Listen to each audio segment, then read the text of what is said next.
नमस्ते, मेरा नाम है अश्विनी प्रताप और मैं बीएमएस कर रहा हूँ। मैंने ये सीरीज अपने जूनियर्स को आयुर्वेदा के कॉन्सेप्ट सिखाने के लिए शुरू की है। इसमें सबसे पहले मैं माहेश्वर सूत्र के एक वीडियो अपलोड कर चुका हूँ। अगर उसमें कोई डाउट है तो आप कमेंट कीजिए और मैं उसका जो सॉल्यूशन दूंगा वो अगली वीडियो जब अपलोड करूंगा तो उसमें उसके सॉल्यूशंस बताता रहूंगा। तो आप हमारे साथ बने रहिए। और आज मैं स्टार्ट करूंगा उच्चारण स्थान। उच्चारण स्थान संस्कृत में जो पहला टॉपिक दिया गया है संस्कृत वर्ण नाम परिचय, उसका ही दूसरा पार्ट है। पहले में माहेश्वर सूत्र मैं पहले ही तैयार करवा चुका हूँ। अब मैं उच्चारण स्थान शुरू करूंगा। उच्चारण स्थान जो हमारे स्वर एवं व्यंजन हैं, जो संस्कृत वर्ण हैं, उनका उच्चारण स्थान क्या होता है, उसी के बारे में जो नॉलेज दी जाती है वो उच्चारण स्थान के अंतर्गत आती है। तो उच्चारण स्थान में सबसे पहला सूत्र जो है वो है अकुह विसर्जनीय नाम कंठा। अकुह विसर्जनीय नाम कंठा। तो इसके अकुह विसर्जनीय नाम कंठा। आ मतलब छोटा या बड़ा आ। कु मतलब का वर्ग से होता है, का खा गा गा यहाँ। और विसर्ग हा। हा वर्ग, हा वर्ण और विसर्ग। विसर्ग दो बिंदी रखी जाती हैं, उनको हम विसर्ग बोलते हैं। दो तो इनका जो उच्चारण स्थान है वो कंठ है। और छोटा बड़ा का वर्ग, का खा गा घा ना और हा और विसर्ग दो बिंदियां, विसर्ग, इनका उच्चारण स्थान का कंठ है। कंठ का मतलब कंठ से बोलेंगे।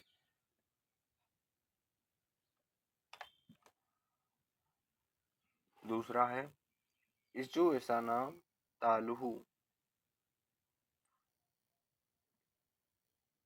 इचु ऐसा नाम तालु। ई मतलब छोटी ई और बड़ी ई। चू मतलब जा वर्ग से होता है। जा, छ, जा, जाना। यहाँ पे मिस्टेक हुआ, ये जा, जा, छा, जा, झा और वा।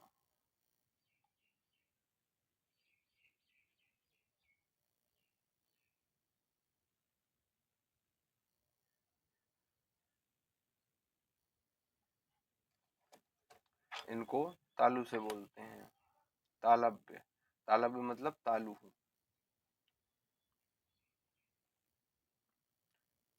ई, चा वर्ग और या और सा, इनको तालु से बोलेंगे। ऋतु रसाणाम मूर्धा। आपको क्या करना है, आपको ये जो सूत्र हैं इनको याद करना है। आप, मेरा एक दोस्त था, उससे ये सूत्र ही पूछा था। उससे पूछा जब वाइवा में, जब एग्जामिनर आया तो उससे पूछा कि कंठ से बोलने वाले वर्ण कौन से हैं। तो पहले तो उसने बताया आ का हा, लेकिन उसने जो बताया कि अकुह विसर्जनाम कंठा, तो वो बता रहा था कि फिर मैंने सूत्र बताया, तो एग्जामिनर उसको शाबाशी दे रहा। तो आपको ये सूत्र याद करने हैं। ये मैं कहानी आपको इसलिए बता रहा हूँ कि आपको पता होना चाहिए आपको क्या करना है। सूत्र याद करेंगे तो आपको याद रहेगा। अकुह विसर्जनाम कंठा। आ का वर्ग, हा और विसर्ग ये कंठ से बोले जाएंगे। इचु ऐसा नाम तालु। ई, चा, या और सा तालव्य। ऋतु रसाणाम मूर्धा। मूर्धा से बोले जाने री, टा वर्ग और रा और सा। रा का मतलब यहाँ पे रेफ से होता है। तो ये मूर्धन्य वर्ण है। मूर्धन्य वर्ण, मूर्धा से बोले जाने वाले। और लि तु लसा नाम दंता। ली, ता वर्ग, ला और सा ये दंतव्य हैं। आप दांतों के बिना इनको बोल ही नहीं पाएंगे। आप ला बोलें, ला, ला, मुंह खुला रखिए फिर ला बोलिए, ला ला ला। दांत मतलब मिलाइए नहीं, दांतों को ना मिलाएं तो ला नहीं बोल पाएंगे। सा एक दंत शाह होता है, एक मूर्धन्य शाह होता है। इसीलिए मैं बता रहा हूँ कि ये जैसे ये सा, जो ये सा है ये मूर्धन्य शाह है। देखिए पहले ये मूर्धन्य शाह है, ये दंत शाह है। तो आपको इसमें भी अंतर ध्यान रखना पड़ेगा कि जो इसको हम खा भी बोले, आपने ध्यान दिया होगा जब मैं 13वां सूत्र क्या है वो सा से रिलेटेड है। सर पहले सा आता है फिर शा खा, मैं इसको खा भी बोलता हूँ क्योंकि आप इसको खा भी बोला जाता है व्याकरण में, सर। मैं इसीलिए उसको ध्यान देने के लिए यही बात है, मूर्धन्य शा जो है उसको खा भी बोलते हैं। तो आप सर, आपको ध्यान रहना चाहिए कि सा जो है वो कौन सा यूज हो रहा है। आपसे वो पूछेंगे कि मूर्धन्य शा बताओ, दंत शा बताओ, तो उसके लिए आपको ध्यान रखना है जो षट्कोण वाला शा है उसको मूर्धन्य शा, चपेरे वाले शा को दंत शा। और अगला सूत्र जो हमारा है वो यमंगणनानाम नासिका च, यमंगणनानाम नासिका च। आपको मैं ये पहले ही बता चुका हूँ, महेश्वर सूत्र आपको याद करने हैं। महेश्वर सूत्र से ही स्टार्टिंग की जाती है। मैंने भी मोस्टली अपना वाइवा महेश्वर सूत्र से ही स्टार्ट किया था।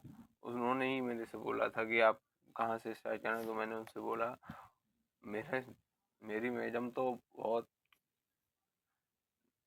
ये समझ लो मैं एक यूनिवर्सिटी में पढ़ रहा हूँ, तो वहाँ पे जो मैम आई थी वो आईएएस की वाइफ है, फरुखाबाद के आईएएस जो हैं उनकी वाइफ थी। और उन्होंने मेरे से जब पूछा कि क्या सुनाओगे, तो मैंने कहा मैं महेश्वर सूत्र से स्टार्ट करना चाहूँगा। तो मैंने खुद महेश्वर सूत्र सुनाए थे, फिर उन्होंने यही वाइवा मेरे से सब पूछा था। तो महेश्वर सूत्र आपको याद करने हैं। महेश्वर सूत्र तो आपकी जड़ है। अयोड़ रिलिक अयोंग अयोच हैबरा चिल्लड़ एमंग गणनम जबई गदस जब गदस खफ सजत चत तब कपई सक्सर हल। इनको तो याद ही करना है।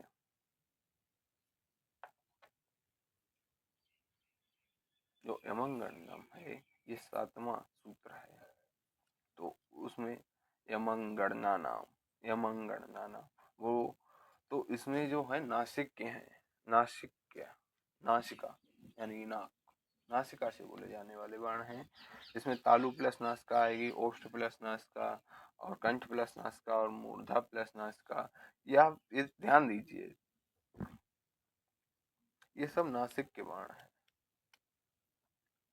नासिक के वर्ण से मतलब है ये हर वर्ण वर्ग का, जैसे का वर्ग हो गया, चा वर्ग हो गया, ता वर्ग हो गया, टा वर्ग हो गया, तो उनका सबका 5वां वर्ण है। 5वां वर्ण का खा गा गणा चा छा झा झा वा या, इसी प्रकार से ये 5वां वर्ग। इसको हमेशा ध्यान रखिए, ये नासिका से बोला जाएगा। हर वर्ग का 5वां वर्ण है ये। और माहेश्वर सूत्र का 7वां सूत्र है।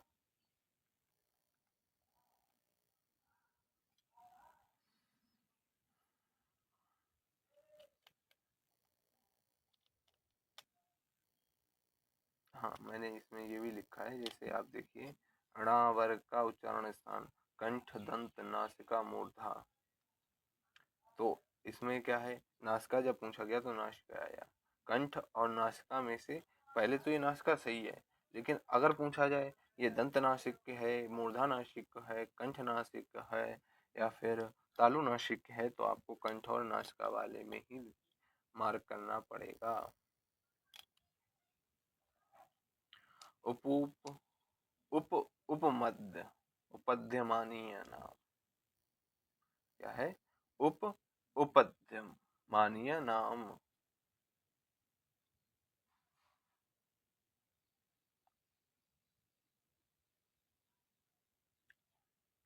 उपध्यमानीय का नाम क्या मतलब है ना, इसमें उप आया है ना, उपू, उपमा। तो ऊ से मतलब है छोटा ऊ और बड़ा ऊ। जैसे ये मैं लिख रहा हूँ इसको, उप, उप।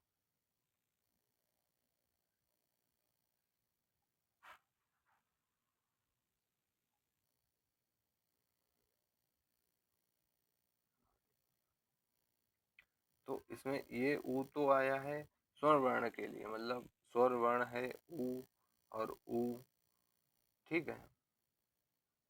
और पा आया है पा वर्ग के लिए। तो जो पा वर्ग है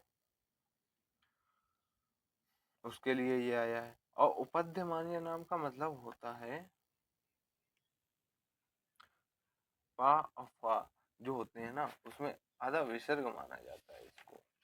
आप इसको लेमन की भाषा में यही मान सकते हैं, दीज आर द हाफ विसर्ग।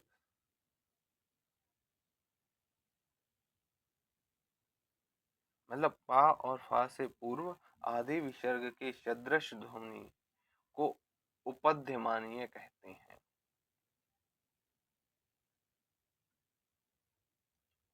पा और फा के पूर्व, तो उनको भी किससे, ओष्ठ से बोलेंगे, ठीक है।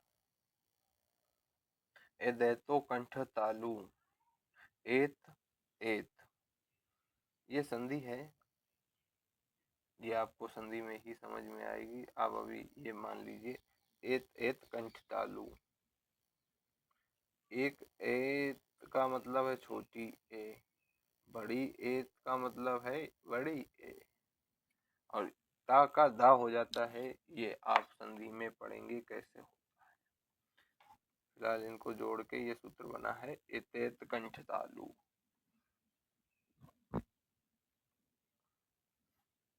ठीक है।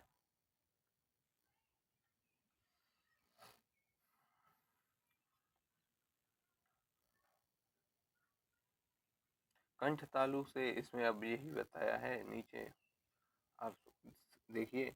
एक ऐसे बनी छोटी, छोटी, छोटा आ और छोटी ई मिलके ए, छोटा आ बड़ी ए मिलके, छोटी ए मिलके बड़ी ए,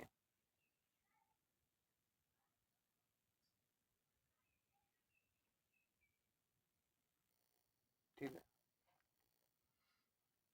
कंठ और तालु, कंठ और तालु, इन दोनों की मदद से ए का उच्चारण किया जाएगा।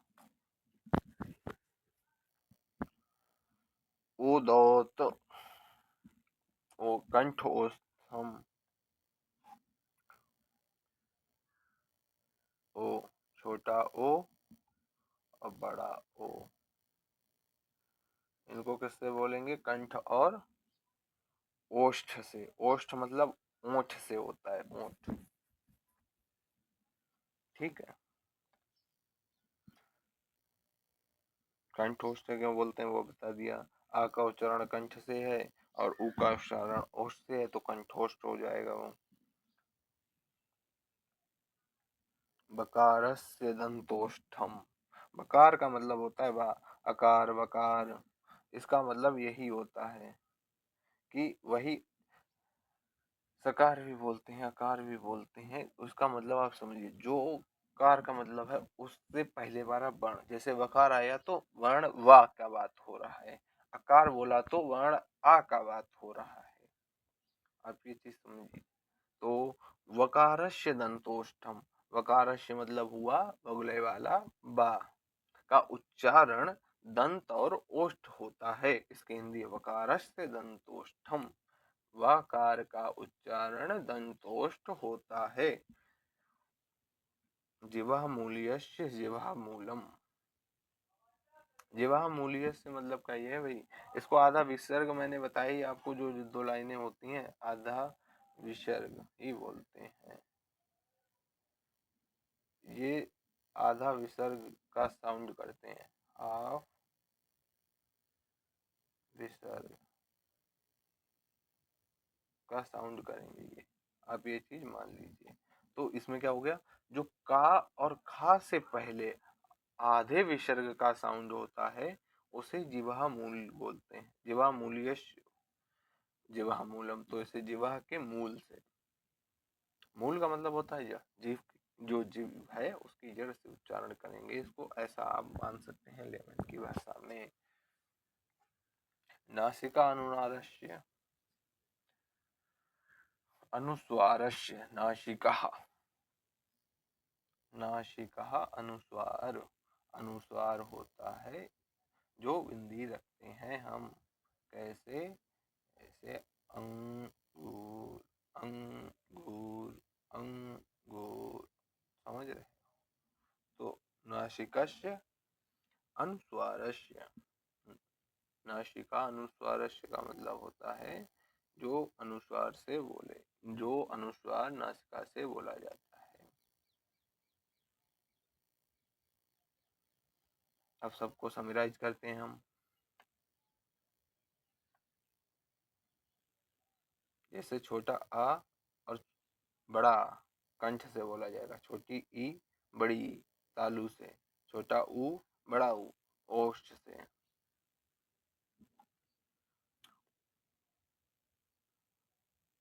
अकुह विसर्जनम कंठा,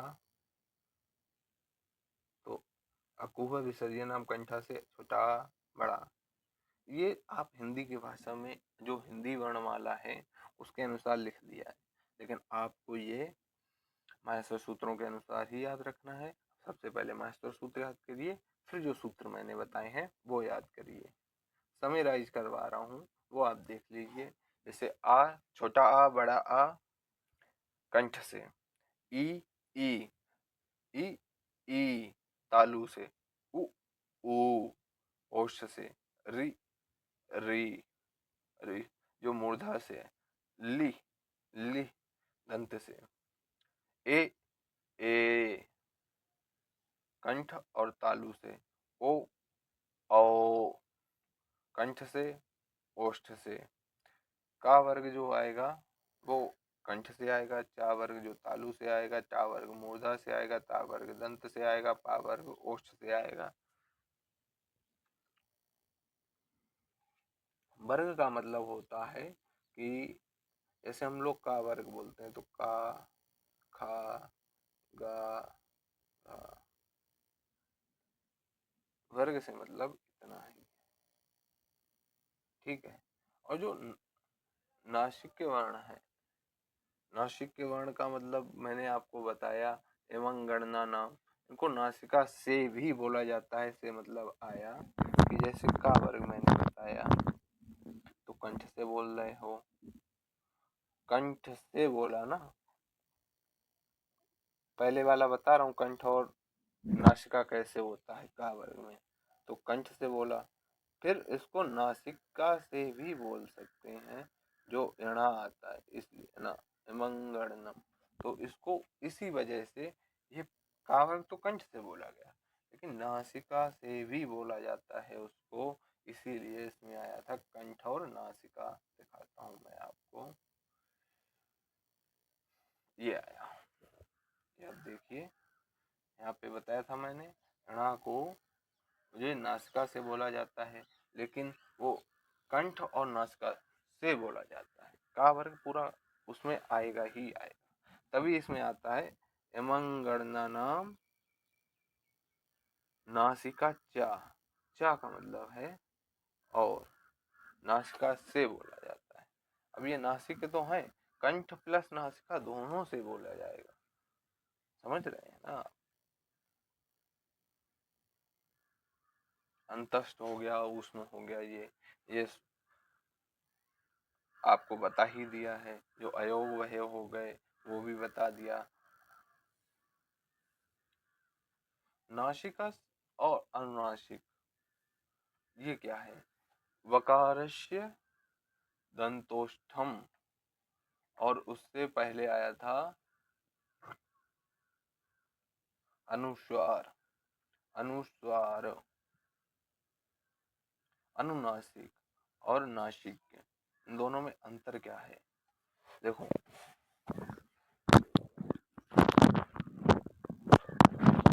नासिका। नासिका का मतलब ये है कि जो नासिका से बोले जाते हैं। यमंगणनानाम नासिका। कितने हुए? या मा णा ना, ये हो गए 5। 5 हो गए। और ये आया एक अनुस्वार नासिका से, ठीक है। ये हो गए 6, इसलिए इसमें आया है 6। यमंगणना नाम और अनुस्वार।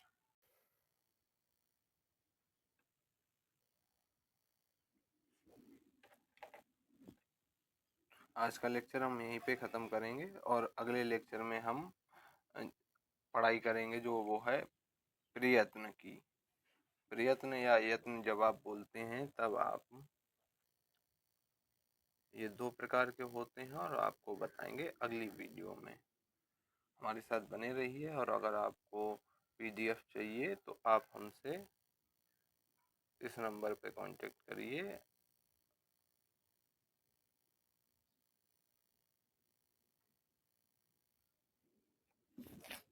पीडीएफ के लिए इस नंबर पे कांटेक्ट करिए, व्हाट्सएप करिए। कॉल मैं अटेंड नहीं कर पाऊँगा। और इसके साथ ही आपको अगली हमारे साथ बने रहना है और अगली वीडियो में आपको प्रयत्न पढ़ाएंगे। लाइक कीजिए, वीडियो को शेयर कीजिए और चैनल को सब्सक्राइब कीजिए। मिलते हैं नए वीडियो में। तब तक के लिए देखते रहिए और सीखते रहिए।